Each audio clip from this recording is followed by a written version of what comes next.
Hello friends, this is Martin from Sept, the channel for learning about trading and investing. Welcome to Markets Next Week, the weekly stock market analysis show where we look at what happened in the market last week and try to learn from that and then plan for a better trade for the next day.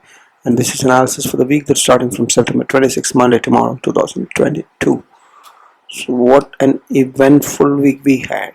Right? Let's look at the charts, weekly charts. Look at the carnage that happened in the markets. It was the banks that is bleeding. Look at the candle, the wide range bearishness and inverted hammer weekly candles that we have seen.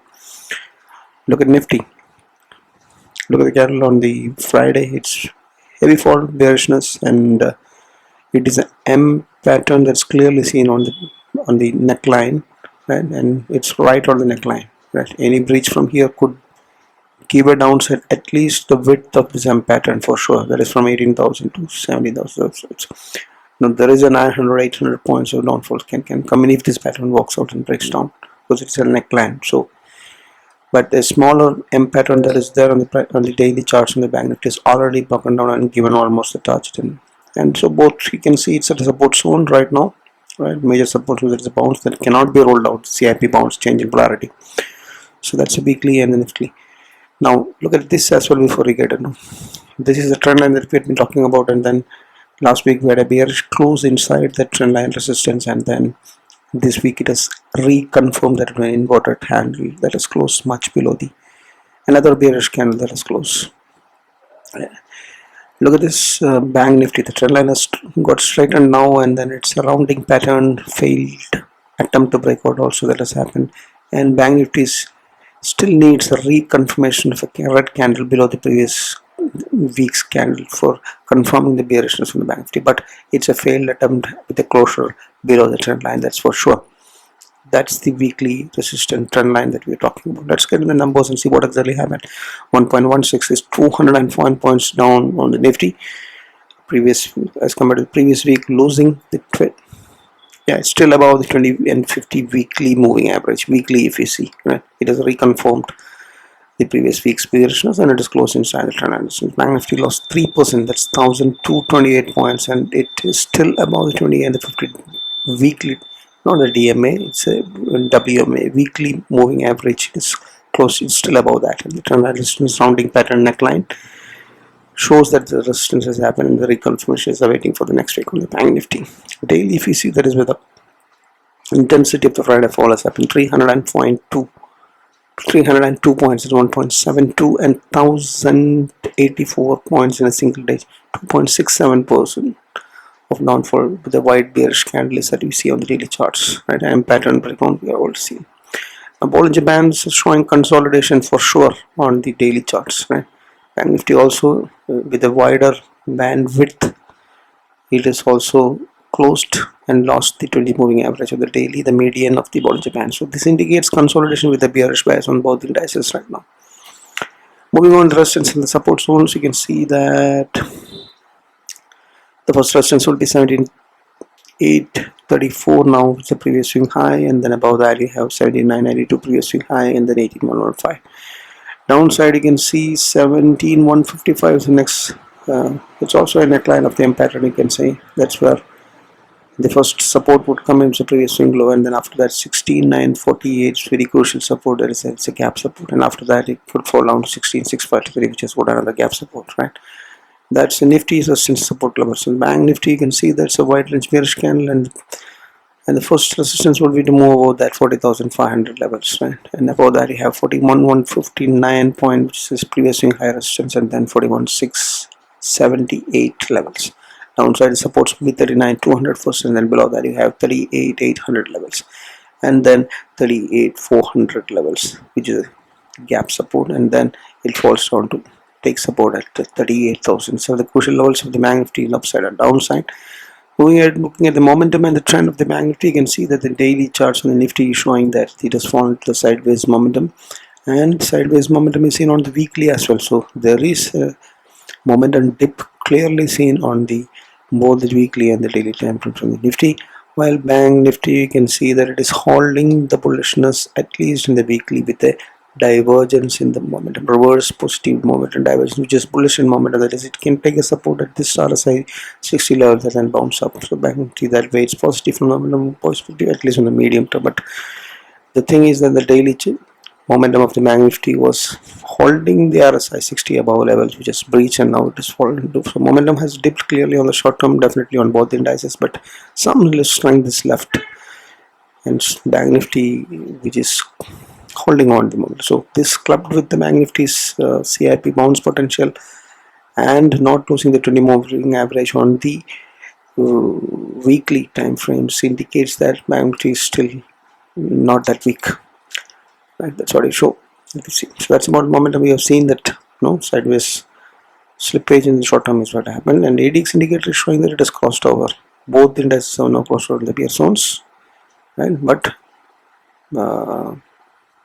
it is maintaining the bullishness on medium term charts. As a weekly chart, the trend has not yet changed and it is maintaining that, but it's with a weak trend strength. But the bearishness that is there is not weak, it's falling with strength on the short term. Right? So trend also has reversed and crossed over clearly, along with the momentum which has slipped in the sideways on the short term.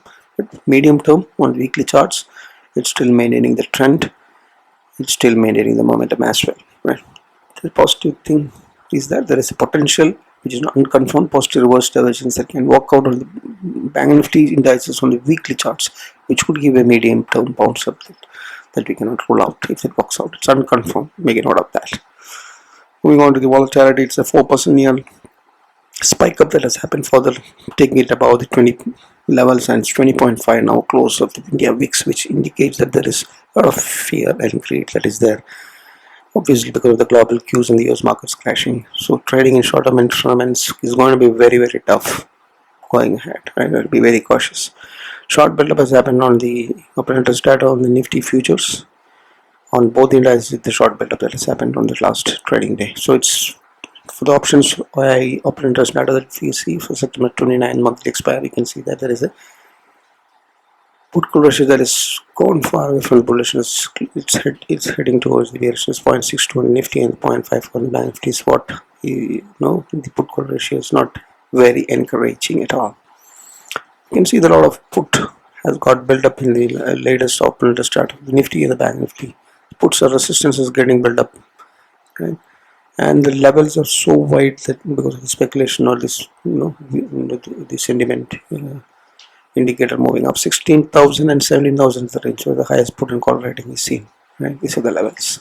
16,000 and 18,000. There are 2,000 points difference between the highest put and call rating, where the highest support and resistance are the options for the coming September monthly expiry. So 17,000 and 19,000. There is again a 2,000 point wide range is what you see for the next level of support and resistance, where the highest put and call rating is seen. 38 and 41,000 is where the highest put and call rating is there for the Banknifty indices, and 39,500 and 40,500 is the next level of support and resistance that's seen. Put call ratio we have seen is far away from bullishness, very closing towards the bearish zones and short build up. So overall negative OI analysis, clear bearishness indicated by the open interest as well. Sectorial was there is some interesting data here. IT metal fell down. Reality also fell down. It's a 4% reality down, 2% metal down, 0.5% IT sector down. Further, IT was already lost heavily. So it's in the bear zones clearly. IT on medium term and the short term, both metal has fallen to bearish. Reality has fallen to bearishness. Metal has fallen from the bullishness to the sideways zone. So these have fallen down. But interestingly, these are the defensive sectors: auto sector, pharma sector, FMCG. 3 of them have moved up. 1% auto sector up, pharma 2.5% up, FMC up, despite all this carnage that is happening. This is what happened. Defensive sectors came into play. There was buying that is happening in that sectors. Right, so that is a very encouraging thing. Right, except the IT sector. The IT is also considered to be defensive sector, but it does not move up because of the US crash in the markets that's happening. Right, so making note of these that stay away from those short-term bearish sectors like IT. Right, and reality definitely. Others are sideways. They're also hold on, but probably FMCG, which has moved up 4% and maintaining the bullishness on the medium term and the short term, we could still pick up longs in that. This is what the sector analysis is showing, and Nifty IT clearly at the support zone. Any breach from here will be disastrous. Metal was trying to move up and facing the resistance zone where it had attempted and then failed multiple times earlier, and then it's consolidating there. It is a bearish candle that begins that the resistance on the RSI 60, and then if it is able to take out from there and then move above the previous candles highs, previous weekly candles highs, then it should be fine. Otherwise we may end up to have a downfall the next support zone downside. Auto circle was breaking out. It has taken a pause with an inverted hammer, and there is divergence that you can clearly see on the auto momentum weekly reverse momentum divergence positive, which can give a bounce up move, which is already confirmed to be working. Right, for now you can see that it's a downfall in the trend line channel in the top of that, and green candle has come up. It is basically consolidating in the momentum support levels of RSI 40. From CG you can see a very bullish white range candle and the momentum divergence, positive reverse divergence, which is already confirmed, and it is almost getting to meeting the target as well. So it's a breakout FMCG. So FMCG auto candles can clearly indicate divergences and clear up move that is there. Bullishness is there in two sectors, with FMCG showing it on both medium term and short term, while auto medium now short term is not that great. Reality is going to the bearish way after the cup and handle is failing. So neckline is something that you had watched. It may call to the neckline. Resistance is clearly seen where it is attempting to move above the RSI 60 and failing and falling down to sideways. Trend also has crossed over, so we have to watch this neckline whether it's getting breached and falling down. As long as that does not happen, there is a potential that it can, take a support and bounce up in a time. So weekly charts that we are referring to. Heavyweights, if you see, nothing encouraging there as well. HDFC Bank, the blue chip stock has again met with resistance and an M pattern formation on clearly seen there, and then some bearish that candle is seen. Everything is sideways. On HDFC twin, the HDFC also is showing sideways movement.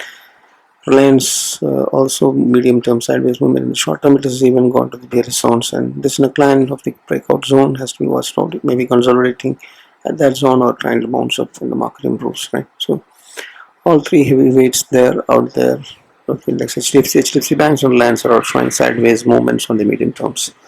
And IT is in the bear zones, and it is a support right now. It's a major support zone, but TCS it's a critical support, and momentum support is also there. But Infi has breached in the bearish zones and falling down to the trend line channel, and further down move can be expected there. And so all in the bearish zones, definitely no doubt about that. Look at the ICICI Bank, they're shooting up from the neckline. It seems to be falling back, and there could be a possible positive reverse divergence that can happen when the momentum can take a support of the RSI and then bounce it from there. So still bullish there, although the short-term momentum is slipping to sideways. Weekly is strong in the ICICI. It's only stock that is strong, you can say. Kodak Bank is facing the resistance in the momentum clearly and falling down wide range bearish candle, and trend also is weak. So it has been zigzagging between this two bands for a very long time, and that's exactly what's happening today. Resistance zone is falling down, but it has been moving up consistently for several weeks. As you can see, the green met with the resistance and then coming down. So that's it. Heavyweights all are sideways except ICICI Bank still maintaining some divergence, and then momentum bullishness is seen in Dole stock ICICI Bank. Moving on, institutional participation. Let's see what 4,360 crores of selling happened in the last 3 weeks. It has been red. That is, last 3 days. Right? A lot of selling is happening. Is evident from the charts that you can see on the right side. 4,360 is the weekly selling that has happened. In domestic institutions, helped a bit by buying in 1,135 crores, but it's not very less amount of buying that's happening. That's why the market is falling down. At derivative side also, DI has moved down. DI participation has moved down. So institutional participation is a worry, right? Obviously that will happen if the US yield is rising. It makes most individuals invest the money out in US than here. So money may be flowing down, but there may be still institutions that may see and especially domestic institutions and foreign institutions that may be seeing opportunities to buy also. So money can flow out, but it is one of the most resilient markets and economies in the world, and obviously they wouldn't like to miss out when the price falls down, right? So global markets is the biggest worry. US markets have fallen down further 4.4 to 5%. Remember, another 4 to 5% of fall had happened the previous week as well. So we're talking about the indices, Dow Jones, S&P 500 and Nasdaq all of them 4 to 5% of CARNAGE happened last week, and that's the reason why our markets are responding to that. This is following the Fed interest rate hike that was declared last week, right? So momentum is fallen to the bearish zones on the medium term as well. So breach of supports on trend line, support from the core low has already happened, and it is now falling down to a major support. And it may be consolidating or hovering around or spending a lot of time here, but if that does not happen, it reaches this support zone, then we have worry. The well as only in the medium term, weekly charts also has fallen to the bear zone suddenly. Daily charts obviously it is down in the bear zones, right? So this is the Nasdaq that you're seeing on the top. Similar patterns, breach of the major support trend line. S&P 500 also breach of major support, and then next week would be a reconfirmation of that on both indices, right? This supports are seen very much down, just like how it is seen in the Dow Jones. And will that hold this 3412 on the S&P 500? Will that hold this 9784 on the Nasdaq, or will it hold the 28600 levels on the Dow Jones? Is what we are to closely watch for next week. So obviously, when the US markets are falling, if that is big fall, then we can't hold on for more. We may be resilient, but obviously there will be money that may flow out of our markets.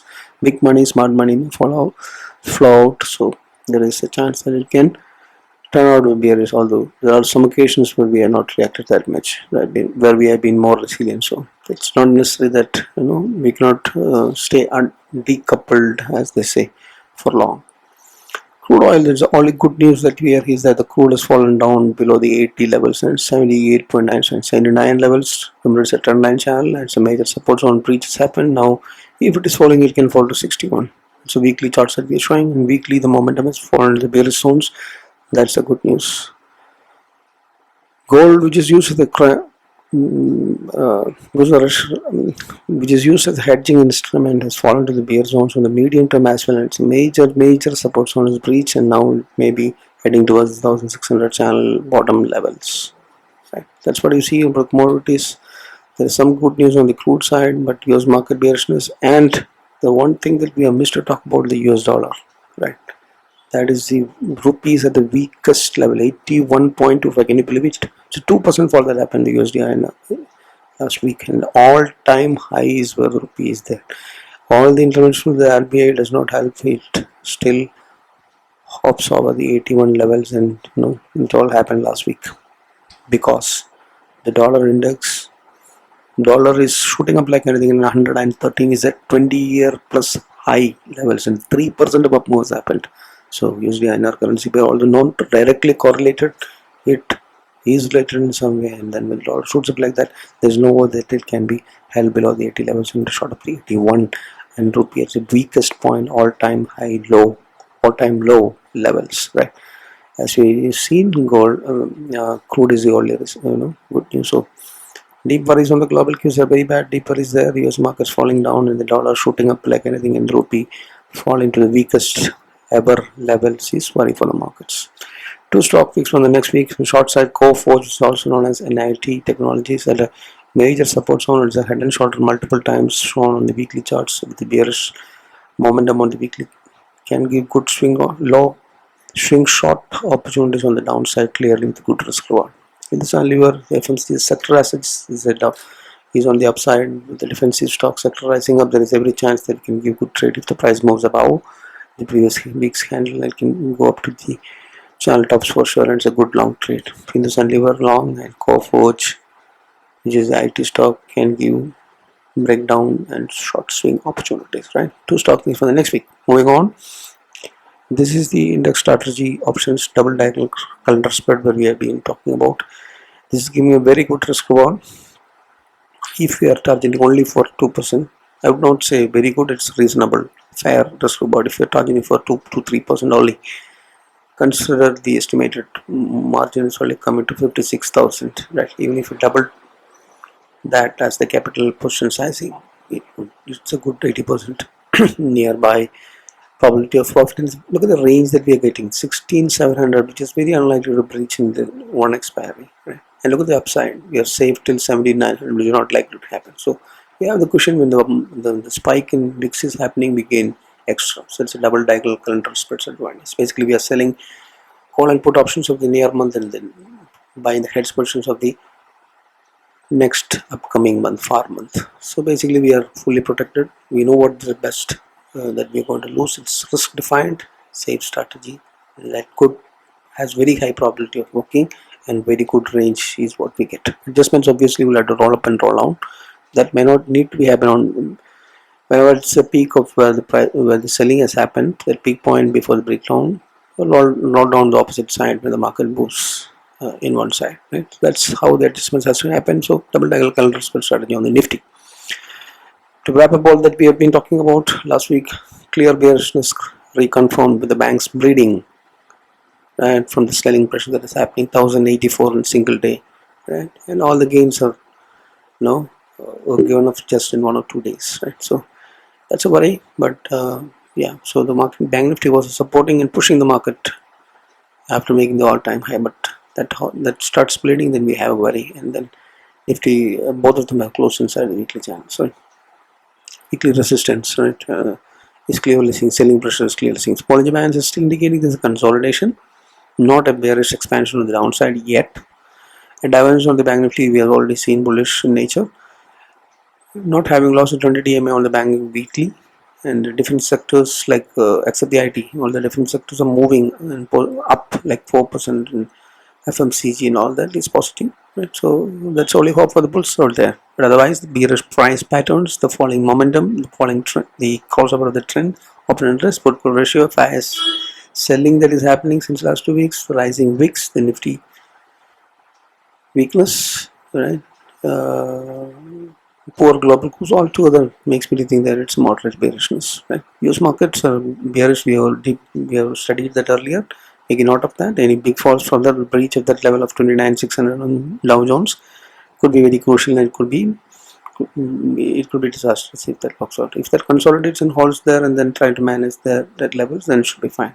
So otherwise, global cues other than